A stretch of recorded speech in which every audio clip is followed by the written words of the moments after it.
పాదాభివందనం చేసేది ఎవరు? నడుము వరకు వంగి మాకు నమస్కారం పెట్టేది ఎవరు? తల మాత్రం వచ్చి నమస్కారం పెట్టేది ఎవరు? వాళ్ళని సెలెక్ట్ చేసుకుంటుంటారు పాలకులు. ఎప్పుడు కూడా కార్పొరేట్ సంస్థలు కానీ వాళ్ళు ఏం చేస్తారంటే సాష్టాంగ పడి మన కోరికలన్నీ తీర్చేవాళ్ళని ఎత్తుక్కుంటా ఉంటారు. ఇది కేంద్రంలో కానీ గత 50-60 సంవత్సరాల తర్వాత కేంద్రంలో కానీ ఇటు రాష్ట్రాల్లో కానీ మనం పరిశీలించి చూస్తే కొంచెం నడుము ఉంచేవాడు కొంచెం నడుము ఉంచడానికి మీరేం పోయింది అన్నట్టుగా వ్యవహరిస్తుంటాయి ఈ కార్పొరేట్ సంస్థలు.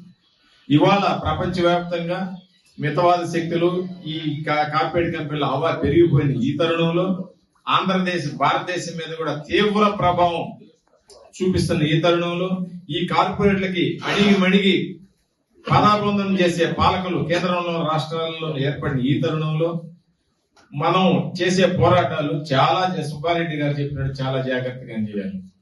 ఏదో కేకలేసి అరుపులేసి లేదా ఒక అరెస్టు చూపించే అయినంత మాత్రమే ఇష్యూ అయితే పరిష్కారం కాదు. కాకపోతే పేపర్లు వస్తే లెక్క చేసే స్థితిలో పాలకులు లేరని మనకు అర్థమైపోతానే ఉంది.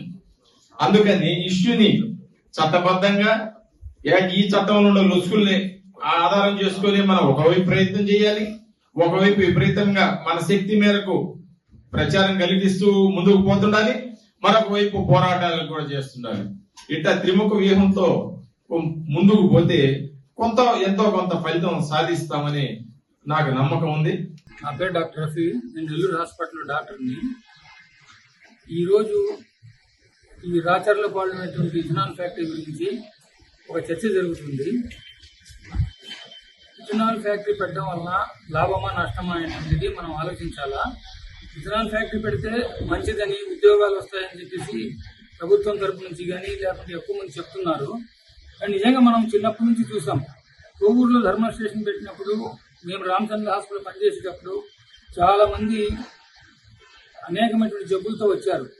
అయితే ఆ కాలంలో ఉన్నటువంటి జబ్బుల కంటే కూడా ఇప్పుడు ఏంటంటే కృష్ణపట్నం పోర్టులో పెట్టినటువంటి థర్మల్ స్టేషన్స్ వల్ల కానీ ఇప్పుడు పెట్టబోయేటువంటి ఇథనాల్ వల్ల కానీ వచ్చేటువంటి సమస్యలు ఏంటంటే ఖచ్చితంగా ఊపిరితిత్తుల సమస్యలు వస్తాయి, అలర్జీ సమస్యలు వస్తాయి, అన్నిటికంటే మించి క్యాన్సర్ సమస్యలు వచ్చేటువంటి అవకాశం చాలా ఎక్కువ ఉంది. ఒకప్పుడు మనకు క్యాన్సర్ అంటే 30 సంవత్సరాల క్రితము అన్ని రాష్ట్రాల వాళ్ళు సౌత్ ఇండియాలో ఉన్నటువంటి అడియార్ క్యాన్సర్ ఇన్స్టిట్యూట్కి పోయేవాళ్ళం.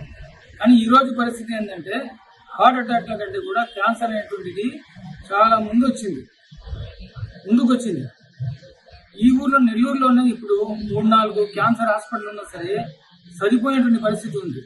ఇలాంటి పరిస్థితుల్లో ఈ రకమైనటువంటి ఫ్యాక్టరీ పెట్టడం వల్ల పర్యావరణానికి నష్టమే కాకుండా మనిషి యొక్క ఆరోగ్యాన్ని ఖచ్చితంగా దెబ్బతీస్తాయి, క్యాన్సర్ని పెంచుతాయి, అనేక రోగాలు ఎక్కువ వచ్చేటువంటి అవకాశం ఉంది. కాబట్టి దీన్ని పెట్టే బదులు ముందు ప్రజలు కూడా, ప్రభుత్వం కూడా దీని యొక్క పూర్వపరాలను పూర్తిగా పరిశీలించి ప్రజలకు ఇది మంచి చేస్తుందని దీని నుంచి ముందుకు పోవాలని చెప్పేసి, లేకపోతే ఇది చాలా మరో నష్టాన్ని కలిగిస్తుందని చెప్పేసి, ఇప్పటికే నెల్లూరులో ఉన్నటువంటి రకరకాల ఫ్యాక్టరీల వల్ల ప్రజలు ఇబ్బంది పడుతున్నారు.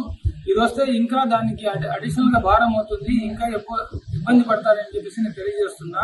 కాబట్టి దీని గురించి అందరూ ఆలోచించాలి. Local to global news at your finger tips. మీ చేతిలో ఒక ఆయుధం. Download raw TV app. Media legend Ravi Prakash is back.